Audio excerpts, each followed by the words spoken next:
हम हमारी जिम्मेदारियों को 100% निभाते हैं तो हमारा समाज आज मालिक से मजदूर नहीं बनता, राजा से रंक नहीं बनता। हम खेती और किसानी से मजदूरी करने के लिए पलायन करने नहीं जाते। आज जबलपुर जा रहे हैं, नागपुर जा रहे हैं, महाराष्ट्र जा रहे हैं, गुजरात जा रहे हैं, हमारे गांव के गांव खाली है। आप बरसात में केवल एक सीजन की खेती रहते हैं, वो भी खाद हमको नहीं मिलता है तो हमारी खेती का नुकसान हो रहा है। क्या हम बकरी पालन कर रहे हैं, क्या हम मुर्गी पालन कर रहे हैं, क्या हम किसी दुकान पर जाकर दुकानदारी कर रहे हैं? हम किसके भरोसे जी रहे हैं? हम कैसे मनुष्य हो गए हैं? पर्यायी मानव हो गए हैं। पर्यायी मानव यानी दूसरों के आश्रय जीने वाला, दूसरों के सहारे जीने वाला व्यक्ति।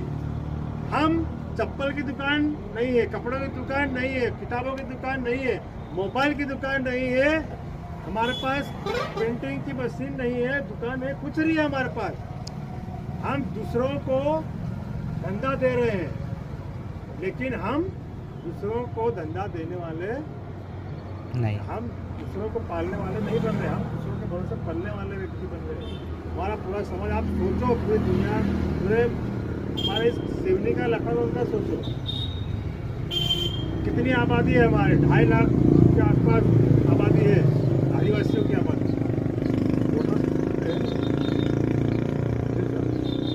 तो इस आबादी का क्या होगा, आने वाला समय क्या होगा?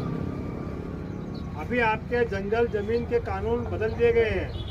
2023 वन संरक्षण अधिनियम 2023 को संशोधित कर दिया है। 2006 का जो वन संरक्षण संवर्धन अधिनियम था उसको बदल दिया गया है। तो आपकी जमीन को 60 साल की लीज पे दे दिया जाएगा। तो आपकी जो वनों जंगलों के पास में रहने वाला व्यक्ति है उसको खाली कर दिया जाएगा, उसको हटा दिया जाएगा। अभी आपने देखा होगा देवास में खिवनी अभ्यारण्य, खिवनी जो गांव था उसमें आदिवासियों को गुंडा करवा दिया। 50-60 लोगों की, 40 लोगों की जो आबादी के परिवार था उनको बेसिस रेस्पी लगा के भारी बरसात में उनके खेत जाड़ के घर तोड़ देंगे। इसी तरह से उसी दिन उमरिया जिले में 57 आदिवासियों को, बेघर आदिवासियों को बेघर कर दिया, अपनी जमीन से विस्थापित कर दिया। तो उसका आंदोलन करने के लिए हम गए क्या? हम कोई नहीं गया। हमारे सांसद गए क्या? नहीं गए। हमारे विधायक गए क्या? नहीं गए। हमारे यहाँ के लोकल जो जनप्रतिनिधि है वो गए क्या? कोई सामाजिक कार्यकर्ता गया क्या? कोई संगठन के पदाधिकारी गया क्या? वहाँ पे कोई नहीं गया। तो आपके लिए वो क्यों आएंगे? आपके साथ भविष्य में कुछ होगा तो आपके लिए वो क्यों आएंगे? ये बहुत बड़ी चिंता का विषय है।